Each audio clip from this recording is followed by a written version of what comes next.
संविधान के निर्माता रहे बाबा साहेब अम्बेडकर के बारे में, और जिनको पूरा देश मानता है, क्योंकि संविधान से ही हमारे हर नागरिक के अधिकार निकलते हैं। तो बहुत अफसोसजनक टिप्पणी थी, और हम यही मांग करते हैं विपक्ष के लोग कि उन गृह मंत्री अपने शब्दों को वापस लें, माफी मांगे, और उसी के तर्ज पे यहाँ पर हम सब ने विरोध प्रदर्शन किया। विरोध का अधिकार भी हमें संविधान से मिला है, तो उसी अधिकार का इस्तेमाल करते हुए सबने यहाँ शांतिपूर्वक विरोध किया।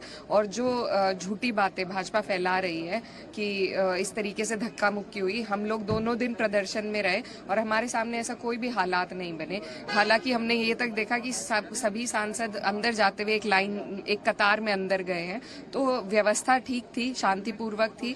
लेकिन क्योंकि इन्हें ध्यान भटकाना है, अपनी जो इनसे चूक हुई है, भूल हुई है, उसको ना कबूलते हुए दूसरे की किसी को चोट लग गई, और इस तरह के जो झूठे षड्यंत्र भाजपा हमेशा करती है, उसके तहत मुझे लग रहा है ये ध्यान भटकाने का एक प्रयास है। लेकिन संविधान से हमारा ध्यान नहीं भटकेगा, बाबा साहब से हमारा ध्यान नहीं भटकेगा, और हम अभी भी अटल है कि गृह मंत्री माफी मांगे, अपने शब्दों को वापस ले।